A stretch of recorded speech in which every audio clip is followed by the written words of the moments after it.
지난 한 주 평안하게 잘 지내셨습니까?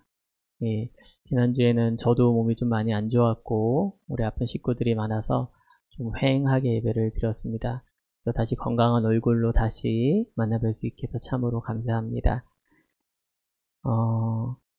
참, 한 번은 지나야 하나 봐요. 겨울을 지나면서, 저 같은 경우도 이제 목이 좀 약한 편이다 보니까, 목이 갈라지듯이 힘들었던 한 주를 보냈습니다.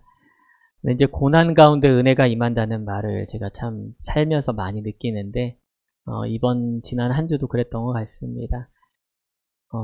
몸이 너무 힘들고 어려웠는데, 또 일들이 좀 많았어요. 교회 내적으로나 외적으로나 참 일이 좀 많아서, 여기저기 다닐 곳도 많아가지고 좀 힘들었는데, 그때마다 또 생각지도 않는 사람들을 통해서 또한 손길과 말씀과 이런 것들 통해서 많이 위로하시고 또한 회복시키시는 한 주를 저는 개인적으로 보냈습니다. 주 초에 먼저 이제 목회의 길을 가진 선배 목사님들을 좀 뵐 일이 있었어요.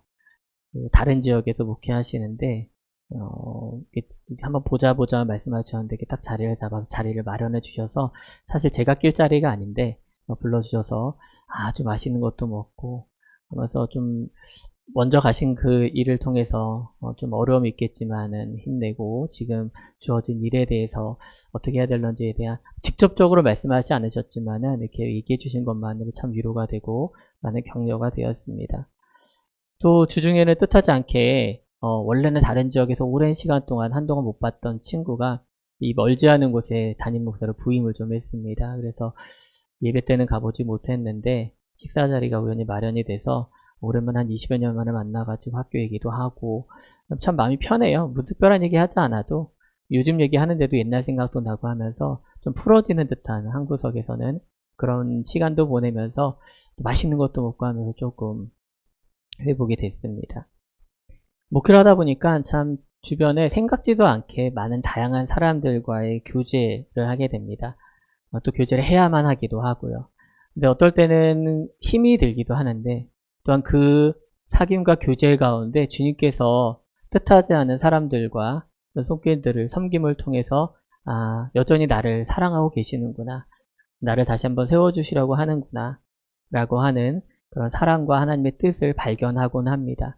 아마 여러분의 삶 가운데서도 다 말하지 못하더라도 그런 손길들이 분명히 있습니다. 잘 돌아보시면은 주님께서 붙여주신 사람들을 통하여서 다시 한번 여러분들 가운데 주님이 함께 하고 계시다는 거 분명히 드러내 좀 있습니다.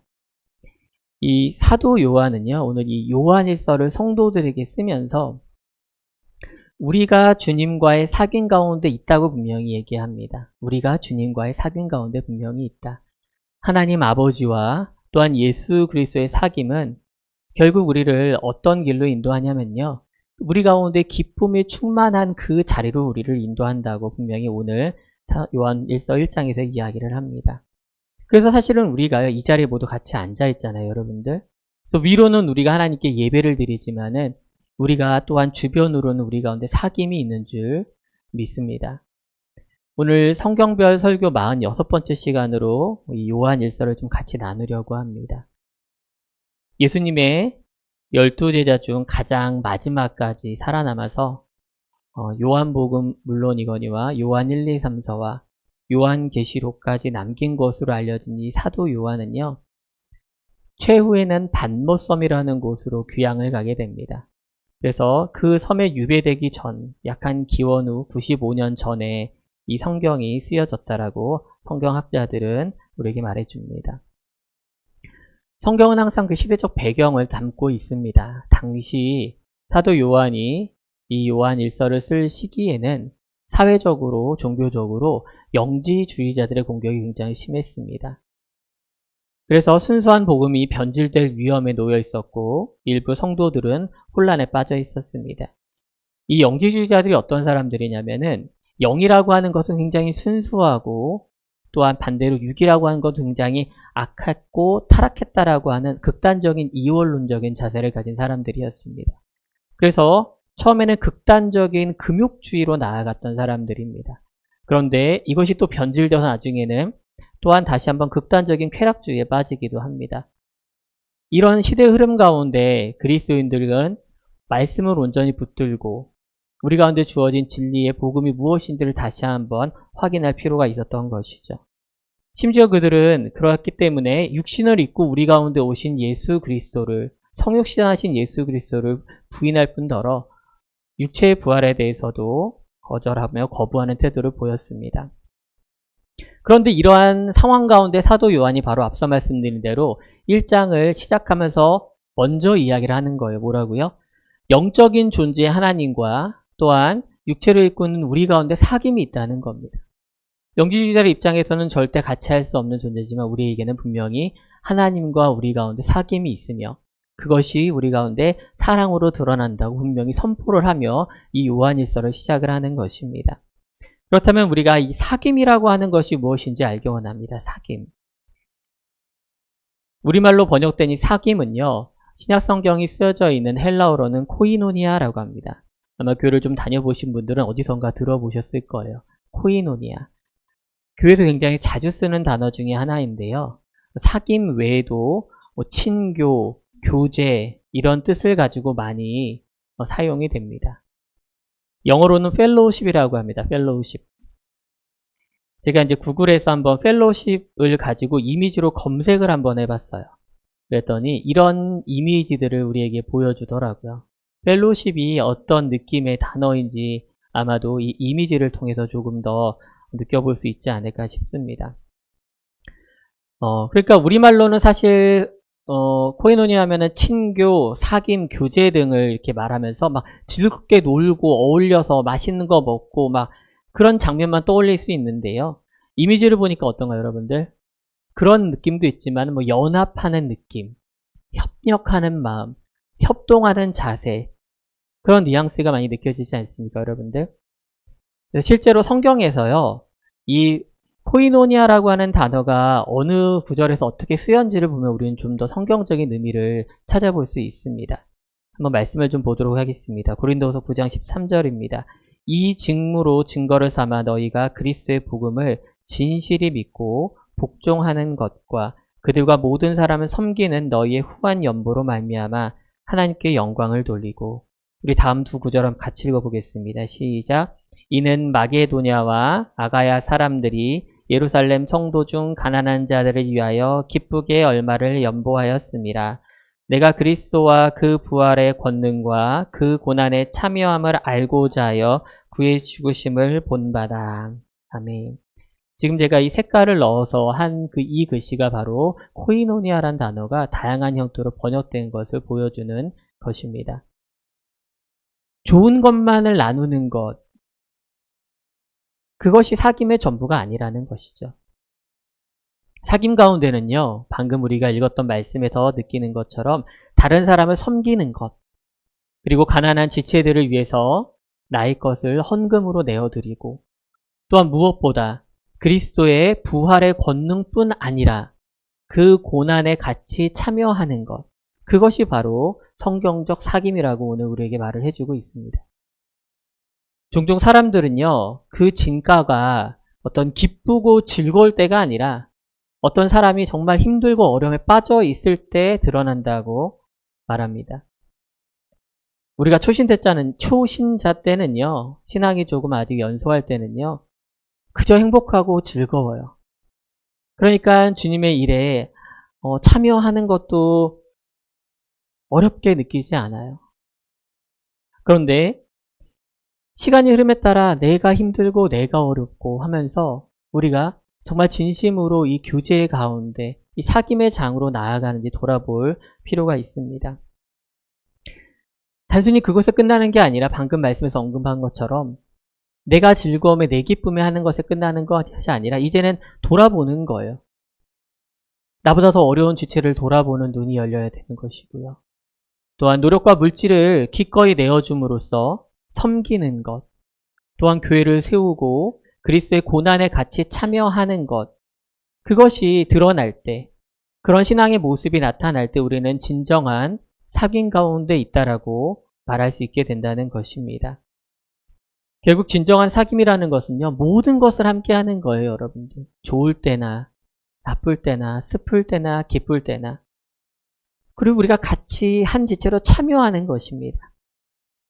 이제는 우리가 각자의 기쁨이 아니라 함께함의 기쁨을 누리고 맛보는 것이죠.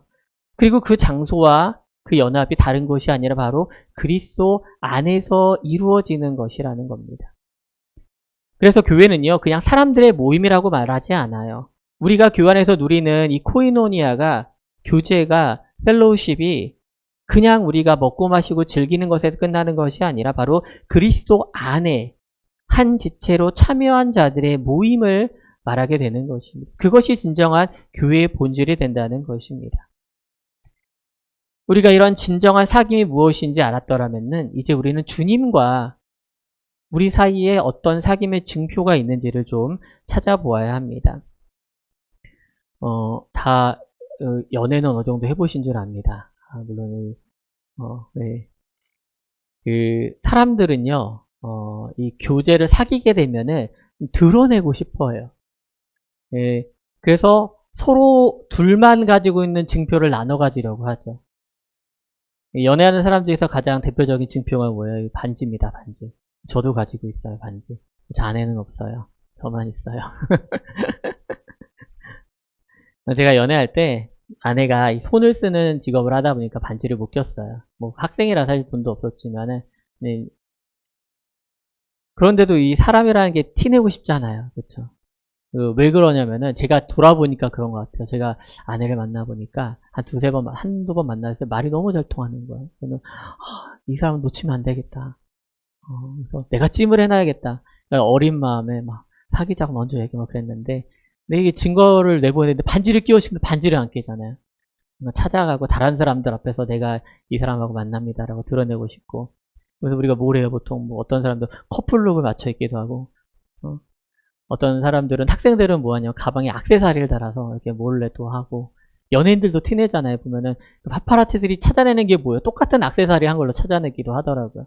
그러니까 그렇게 어떤 사랑의 증표를 같이 나눔으로써 내가 이 사람과 교제 가운데 있고 사귐 가운데 있다라는 그 증표를 드러내길 원합니다. 요즘 학생들은 어떻게 하죠? SNS로 많이 하더라고요.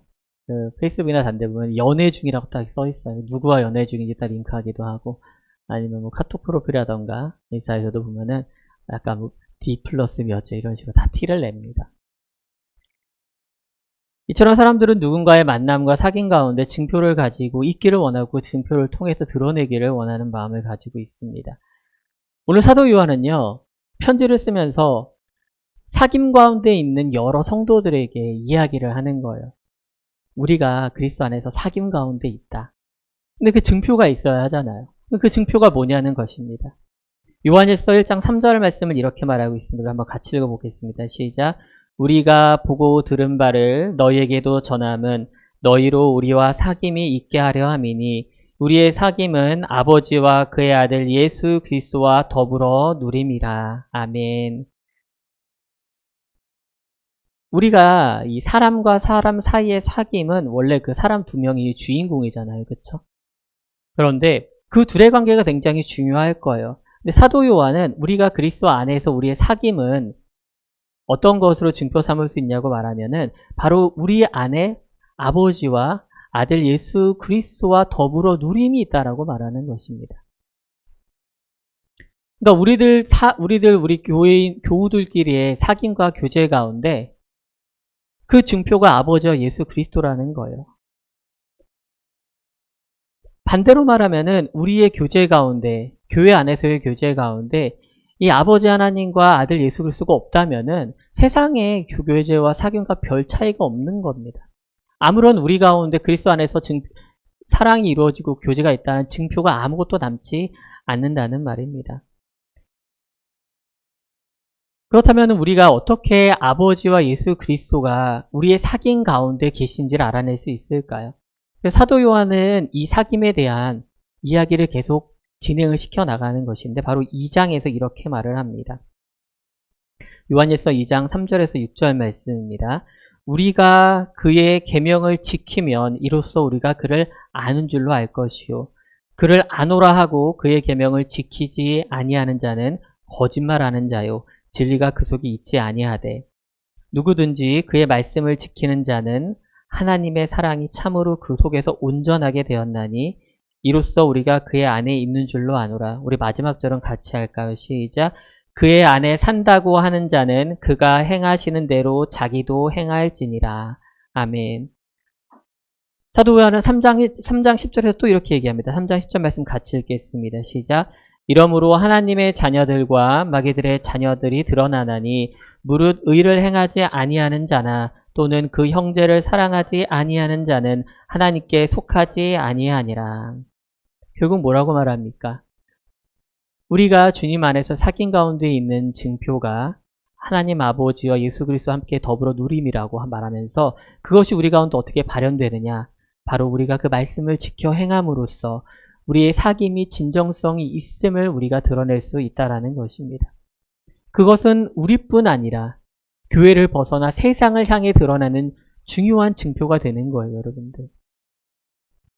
하나님을 사랑하고 나의 이웃을 내 몸과 같이 정말 사랑하는 것, 더불어서 예수 그리스도가 이 땅에 사셨던 것처럼 그대로 우리가 삶 가운데 행하며 사는 삶, 그것을 통해서 우리가 바로 우리 가운데 진정한 사귐이 있으며 우리 가운데 하나님 아버지와 아들 예수 그리스도가 있음을 드러내는 증표가 된다는 것입니다. 우리가 옷을 바꿔 입음으로써 우리가 겉을 치장함으로써 달라지는 게 아니라는 겁니다. 우리 속에서부터 하나님의 말씀을 심고 그것이 우리 삶 가운데 드러날 때 우리가 세상을 향하여서 세상의 사랑이 아닌 하나님의 사랑으로 세상을 향해 바라보고 사람들을 대하며 예수 그리스도가 이 땅에 사셨던 것 그대로 그 모습 그대로 우리가 행하며 살아갈 때 비로소 우리 가운데 증표가 깨어질 수 없는 증표가 우리 가운데 심어지는 줄 믿습니다. 이걸 통해서 우리는 우리가 누구의 자녀인지 구별되는 거예요. 말씀을 보세요, 여러분들. 우리가 하나님의 자녀입니까? 아니면 우리가 마귀의 수하들입니까? 우리가 말로 사랑만 하는 것, 그것은 아무런 의미가 없어요, 여러분들. 세상을 바꿀 수도 없고요. 아무런 능력도 되질 않습니다. 예수님이 그걸 우리에게 보여주시는 것 아니겠습니까? 여러분들 한번 상상해 봅시다. 예수님이요, 만일 복음서의 처음처럼 우리 가운데 말씀으로 오셨어요. 그리고 이 땅을 살아내셨어요. 그리고 만일 예수 그리스도 그냥 하늘로 승천하셨다면은 저는 세상이 지금처럼 바뀌지 않았다라고 믿습니다. 아무런 변화가 일어나지 않았을 거예요. 사람들은 자칭 하나님의 아들이라는 사람이 좋은 일하고 있다가 떠났네라고 얘기했을지라는 겁니다. 그런데 예수님은 어떻게 하셨습니까? 어떻게 행하셨냐는 거 예수님께서는 마지막 그 자리가 바로 십자가의 자리였다는 겁니다. 십자가에서 매달려 돌아가심으로 인하여서 하나님의 사랑이 세상 가운데 힘이 있어진 거예요, 여러분들. 우리가 말로만 사랑하는 것, 십자가에 올라서지 않겠다는 겁니다.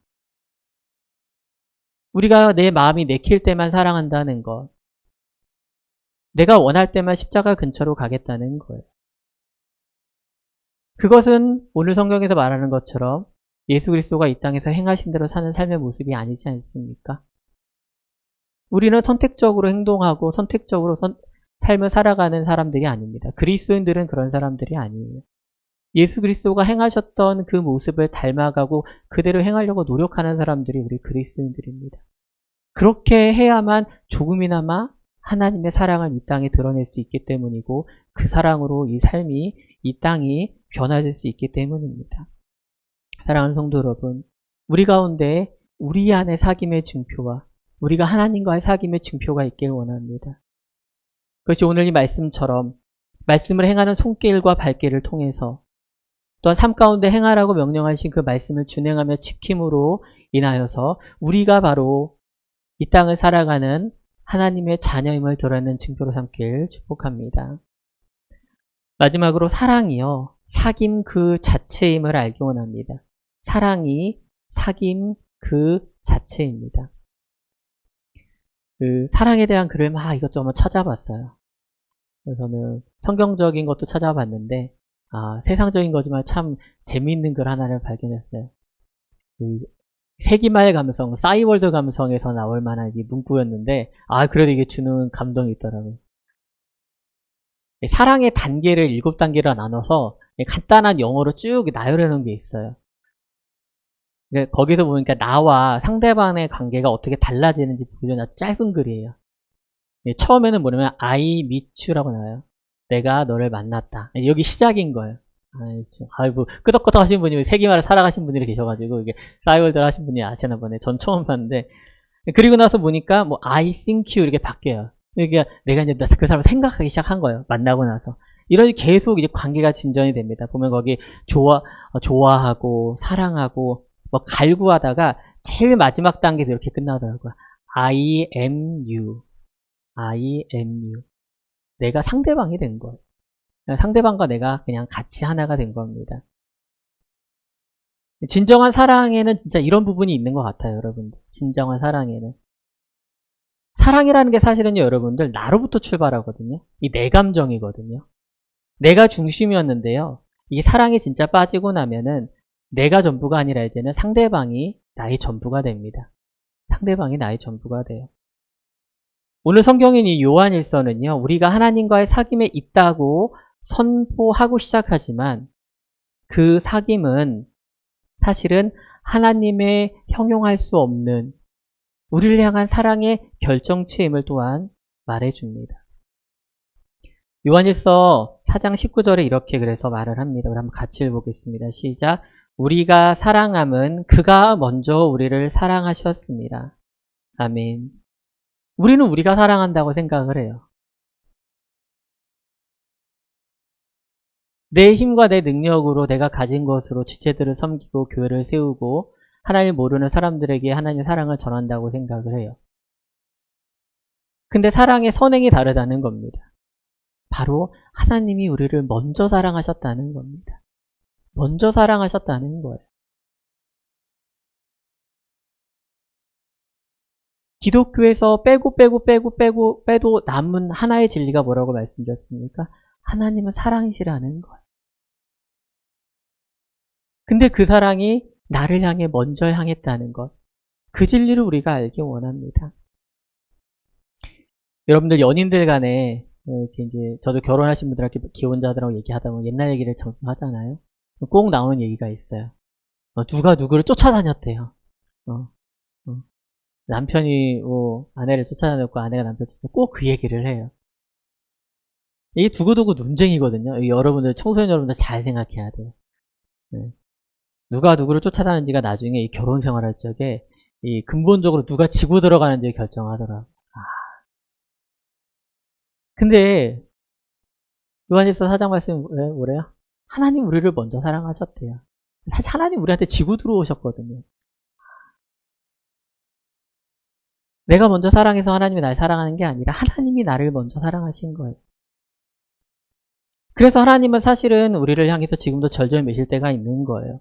우리를 금이야 오기야 바라보시면서 자신의 그 진실한 사랑의 그걸 알길 원하고 계시는 거예요. 여러분도 그렇지 않아요? 사랑할 때는 감정을 다 말로 표현 못해요. 행동으로 다 드러나지 못하는 것 같아요.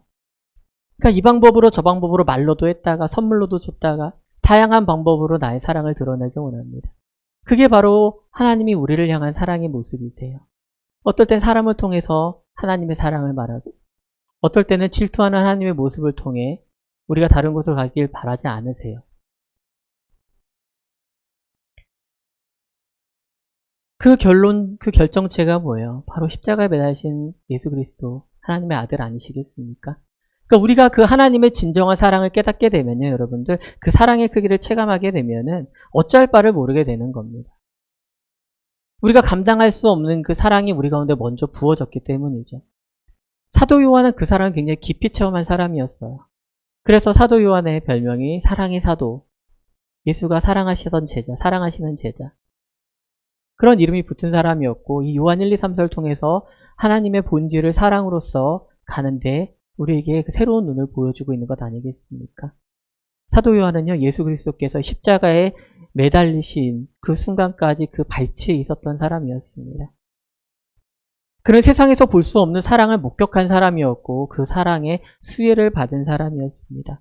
또한 그 십자가 위에서 어떻게 그 사랑이 성취된지를 똑똑히 보았습니다. 그래서 오늘 본문에서 사랑에 대해서 요한은 이처럼 말하는 겁니다. 4장 10절에서 11절 말씀 우리 같이 봉독하겠습니다. 시작. 사랑은 여기에 있으니 우리가 하나님을 사랑한 것이 아니요 하나님이 우리를 사랑하사 우리 죄를 속하기 위하여 화목제물로 그 아들을 보내셨음이라. 사랑하는 자들아 하나님이 이같이 우리를 사랑하셨은즉 우리도 서로 사랑하는 것이 마땅하도다. 아멘. 진정한 사랑이 여기 있다고요, 여러분들. 세상과 비교할 수 없는 진짜 사랑이 이 가운데 있습니다. 우리 가운데 있습니다. 이미 우리가 그 사랑을 잊고 있는 줄 믿으시기 원합니다. 세상에서 말하는 사랑과 전혀 다른 사랑입니다. 나의 죄를 위하여, 나를 위하여 자기 아들을 먼저 십자가에 내어주신 그 사랑, 그 사랑이 하나님의 사랑이며 성경이 우리를 향해 말해주고 있는 진정한 사랑입니다. 그래서 우리는 하나님 그분 자체가 그분이 바로 사랑임을 깨달아야 하는 거예요, 여러분들. 하나님의 모든 본질적 속성이 있지만 그 중에서 가장 중요한 것은 변질되지 않는 태초부터 있었던 사랑이라는 것입니다. 우리가 이 사실을 믿고 받아들일 때 우리가요, 우리 가운데 서로 사랑하는 것, 그거 정말 별거 아니에요, 여러분들. 저는 지난 몇 주 동안 우리 교회 가운데 늘 알아왔지만은 우리 가운데 여전히 주님의 사랑이 있구나라는 걸 느낍니다. 뭐 큰 걸 말하는 게 아니에요, 여러분들. 아주 사소한 것에서 우리는 하나님의 사랑을 발견할 수 있습니다. 우리 졸린 딸내미를 위해서 쿠션 하나를 내어주면 편히 자거라하게 내어주는 손길도 참 고맙고요. 밤늦게까지 일하고 나서 너무 피곤한데 따뜻한 물을 흘려보내기 위해서 와서 일하는 우리 지체들도 있고요. 교회 한 구석을 쓸고 닦고 매만지면서 교회 필요는 없는가, 부족함은 없는가, 또 오늘처럼 이렇게 찬양을 함께 예배하고 안정적 예배를 드리기 위해서 여러 가지 손길 쓰는 것들, 또 이 추운 교회에 어두운 교회에 오가면서 기도로 빛을 밝히고 기도로 따뜻하게 하는 많은 지체들, 따뜻한 전화 한 통화, 따뜻한 밥 한 끼, 이런 것들이 다 우리 가운데 주님의 사랑이 살아 숨쉬고 있음을 드러낸 증거임을 저는 믿습니다. 저는 우리 교회가 하나님이 사랑이시라고 하는 그 말씀의 근본을 잘 베이스에 깔고 있다고 저는 믿습니다. 부디 바라건대 그 사랑을 통해서 더더욱 하나님과 우리와의 사귐, 또 우리와 우리와의 사귐이 더 풍성해지길 원합니다. 요한일서 말씀을 꼭 한번 다시 다 같이 묵상했으면 좋겠습니다. 그래야 우리 가운데 먼저 부으신 그 사랑의 진면목을 발견하여서 그 사랑이 나를 오늘도 세워가고 있음을, 우리 교회를 든든히 세워가고 있으며, 또한 그 사랑이 우리 가운데 멈추는 것이 아니라 더 나아가 하나님께서 이 땅을 향해 우리를 사랑의 사도로 보내셨으니 세상의 사랑이 아닌 하나님의 사랑으로 세상을 섬기며 또한 이웃을 돌보며 나아가는 우리 모두가 되길 주님의 이름으로 축복합니다.